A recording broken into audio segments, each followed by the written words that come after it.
दोस्तों बेंगलुरु में एक केस बहुत ही ज़्यादा सुर्खियों में आजकल ट्रेंडिंग चल रहा है। जो एक महालक्ष्मी नाम की लड़की होती है, उसका 39 टुकड़ों में उसकी कत्ल करके उसी के 165 लीटर वाले फ्रिज के अंदर स्टोर करके वो जो कातिल था वहां से फरार हो गया था। दोस्तों उस रूम से जब दुर्गंध आने लगती है, बहुत ही ज़्यादा तेजी से उस जगह से बास आने लगती है, तो आसपास के जो किराएदार थे वो मकान मालिक को बुलवा करके उस रूम के अंदर ताला तुड़वाते हैं और उसके अंदर जा करके जानने की कोशिश करते हैं कि आखिर इस रूम से दुर्गंध क्यों आ रही है। दोस्तों जब असल में उस रूम के अंदर पुलिस के साथ में सारे लोग इंटर करते हैं तो पता चलता है कि वो दुर्गंध फ्रिज से आ रही है। और जब फ्रिज को ओपन किया जाता है तो वहां पे उसी जो कमरे में लड़की रह रही थी, महालक्ष्मी की जो लाश होती है वो 39 टुकड़ों के अंदर उसी के फ्रिज से मिल जाती है। दोस्तों उसकी लाश मिलने के बाद ये जो खबर है सनसनी की तरह पूरे भारत में छा जाती है। दोस्तों आखिर में महालक्ष्मी के इस लाश को 39 टुकड़ों के अंदर और उसका कत्ल करके किसने फ्रिज के अंदर रखा था, इन सब चीज़ों की जानकारी और इन सब चीज़ों को जानने की कोशिश करते हैं आज के इस वीडियो के अंदर। दोस्तों क्यों महालक्ष्मी का कत्ल होता है और कौन है जो उसका कत्ल करके उसका लाश फ्रिज के अंदर 39 टुकड़ों में रख देता है। तो नमस्कार दोस्तों, मेरा नाम है शिव भगवान। स्वागत करता हूं एक और सच्ची कहानी में। दोस्तों ये जो कहानी है, बल्कि ये एक जो घटना है वो बेंगलुरु में सनसनी की तरह पूरे देश में फैल रहा है। दोस्तों ये बात शुरू होती है आज से 35 साल पहले। दोस्तों 35 साल पहले एक परिवार जो कि नेपाल से इंडिया में आकर के काम धंधे की तलाश में बेंगलुरु, यूं कह लो कर्नाटक में बस जाता है। दोस्तों कर्नाटक में बस जाने के बाद उस परिवार में 4 बच्चे पैदा होते हैं। दोस्तों पहली बच्ची पैदा होती है जिसका नाम लक्ष्मी रखा जाता है और दूसरी लड़की पैदा होती है जिसका नाम महालक्ष्मी रखा जाता है। दोस्तों फिर उसके बाद 2 और बेटे भी पैदा होते हैं जिनका नाम नरेश और हुक्कम रखा जाता है। दोस्तों ये 4 बच्चे उस परिवार में पैदा होते हैं। लक्ष्मी की शादी हो जाती है और महालक्ष्मी की भी शादी हो चुकी होती है। दोस्तों महालक्ष्मी की जो शादी होती है वो हेमंत नाम के एक लड़के से हो जाती है। दोस्तों शुरू में तो हेमंत और महालक्ष्मी की आपस में खूब बनती थी और वो 2 साल एक दूसरे के साथ में खुशी खुशी रहते हैं। दोस्तों फिर धीरे धीरे उन दोनों में बिछड़ाव शुरू हो जाता है, उन दोनों में टकराव शुरू हो जाता है। दोस्तों आने वाले समय में उन दोनों का जो टकराव है वो अलग हो जाता है और महालक्ष्मी केरल के बेंगलुरु में एक रूम लेकर के अकेले रहने लगती है।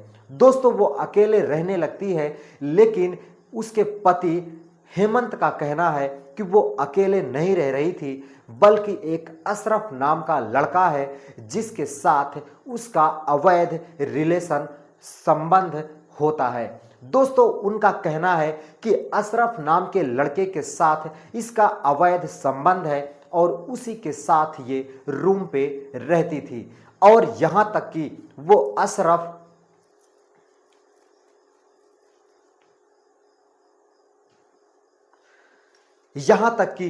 अशरफ के खिलाफ कई बार पुलिस में कंप्लेन भी कर चुका था। दोस्तों हेमंत का कहना है कि मेरी पत्नी महालक्ष्मी का कत्ल इसी अशरफ ने किया है और इसी ने उसका कत्ल करके लाश को उस फ्रिज के अंदर स्टोर करके रख दिया था। दोस्तों दरअसल पुलिस अभी तक अशरफ को ही जो मेन कातिल है वो मानती चली आ रही थी, लेकिन बेंगलुरु पुलिस इस केस को तह तक जाने की कोशिश में लगी हुई थी। दोस्तों खुलासा तब होता है जब उस कत्ल के 7 दिन बाद एक आदमी की लाश एक पेड़ से लटकी हुई मिल जाती है। दोस्तों बेंगलुरु के बगल में ही एक प्रदेश है ओडिशा। दोस्तों ओडिशा में एक व्यक्ति की लाश मिलती है जिसका नाम है मुक्ति रंजन। दोस्तों मुक्ति रंजन अपने ही गांव में एक पेड़ के डाल पर अपनी जो फांसी होती है वो लगा करके आत्महत्या कर लेता है। दोस्तों सुबह में जब लोग उसी रास्ते से अपने खेतों में काम करने जा रहे थे तो वो उस मुक्ति रंजन की लाश को पेड़ से लटकते देख ये बात पूरे गांव में फैल जाती है।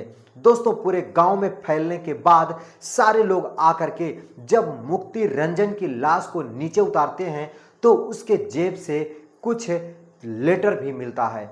दोस्तों उस लेटर में साफ साफ कुछ लिखा हुआ था जो कि साफ साफ था कि वो उस लड़की का कत्ल किया है जो महालक्ष्मी की लाश उसके फ्रिज से मिली है। दोस्तों वो जो मुक्ति रंजन है उसी ने महालक्ष्मी का कत्ल किया था, लेकिन उसने कत्ल क्यों किया था वो भी अपनी मां को और उस लेटर में बताने की कोशिश कर रहा था। दोस्तों अब बात यहां से शुरू होती है कि जब ये महालक्ष्मी अपने पति हेमंत से अलग रह रही थी तो शुरू में तो उसका अशरफ नाम के एक लड़के से अवैध संबंध होता है, अवैध रिश्ता होता है। दोस्तों फिर जब उससे उसका मन भर जाता है तो वो एक मुक्ति रंजन नाम के लड़के को अपने जाल में फंसा लेती है। दोस्तों मुक्ति रंजन उसी की ऑफिस में काम करता था और उसी के साथ वो ऑफिस में काम किया करती थी। दोस्तों वो ऑफिस में ही उसका चक्कर मुक्ति रंजन से चल जाता है और मुक्ति रंजन उसके झांसे में आ जाता है। दोस्तों मुक्ति रंजन उसके साथ कई बार रिलेशनशिप में भी रह चुका था, कई बार उसके साथ संबंध भी बना चुका था। दोस्तों बस इसी बात का वो मोटो लेकर के महालक्ष्मी हमेशा उसे ब्लैकमेल किया करती थी, उससे पैसे लिया करती थी और उसका जम करके उसके ब्लैकमेल का फायदा उठाया करती थी। दोस्तों मुक्ति रंजन कई बार इसको पैसे दे चुका था और वो आखिर में परेशान हो जाता है और वो परेशान होने के बाद वो एक दिन अपना एक षड्यंत्र बनाता है और उसके साथ वो ऑफिस से धीरे से उसके घर आ जाता है। दोस्तों दोनों में हालांकि बातचीत चल रही थी लेकिन जो मनमुटाव था वो दोनों तरफ था। दोस्तों महालक्ष्मी के अंदर भी मनमुटाव था और मुक्ति रंजन भी महालक्ष्मी से रूठा हुआ था, गुस्सा हुआ था, लेकिन दोनों साथ में घर आते हैं और वो महालक्ष्मी के किराए वाले रूम पर आकर के रह जाता है। दोस्तों वो उसी रात महालक्ष्मी के गले को अपने दोनों हाथों से कस करके दबा देता है कि जब तक महालक्ष्मी के प्राण निकल नहीं जाते। दोस्तों महालक्ष्मी मर जाती है तो वो उस लाश को ठिकाने लगाने की सोचने लगता है, लेकिन बाहर इतना भीड़ भाड़ एरिया था कि वो उस लाश को ले जा करके कहाँ ठिकाने लगाता, इसी बात को सोच करके वो बहुत ही ज़्यादा परेशान हो जाता है। दोस्तों उसके बाद वो एक ट्रॉली वाला बैग भी लाता है, लेकिन वो समझ नहीं पा रहा था कि दरअसल इस लाश को कैसे ठिकाने लगाया जाए। दोस्तों फिर क्या, वो एक कुल्हाड़ी लाता है और उस कुल्हाड़ी से महालक्ष्मी के शरीर के वो 39 टुकड़े कर देता है।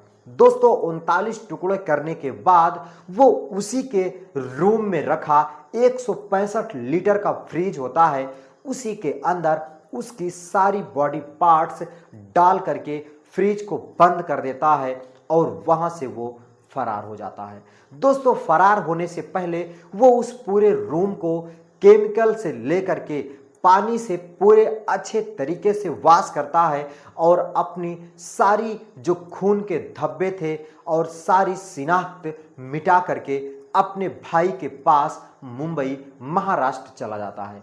दोस्तों मुंबई चले जाने के बाद वो सोच रहा था कि अब वो जो सारी केस है वो हला भला हो जाएगी, लेकिन वो वहाँ भी डर रहा था और वहाँ से अपने गांव उड़ीसा आ जाता है और उड़ीसा आने के बाद अपनी माँ से सारी बात बता देता है कि कैसे उसने एक लड़की का कत्ल कर दिया है। दोस्तों, उसकी माँ जब पुलिस के सामने सारी अपनी बयान देती है तो उसमें वो साफ साफ कहती है कि मेरा बेटा मुझसे बोला था कि वो एक लड़की का कत्ल कर चुका है। दोस्तों, फिर क्या, वो परेशान हो जाता है और एक दिन उसी परेशानी में ही अपने आप को एक पेड़ से लटका करके आत्महत्या कर लेता है।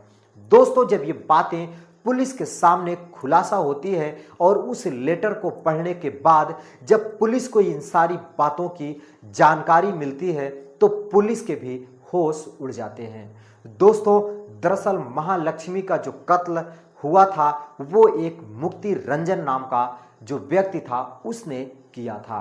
दोस्तों, ये थी एक सच्ची घटना जो बेंगलुरु की है, वो आपके सामने मैं प्रस्तुत किया। अगर आपको ये जो घटना है जरा भी अच्छी लगी हो तो वीडियो को लाइक करना और चैनल को सब्सक्राइब करना, और जाते जाते मैं आप लोगों से यही कहना चाहूँगा कि ज़्यादा से ज़्यादा इस वीडियो को शेयर कर देना ताकि सब लोग अवेयर हो सकें, सारे लोग सावधान हो सकें। दोस्तों, मिलता हूँ फिर किसी सच्ची घटना के साथ, तब तक के लिए दोस्तों नमस्कार।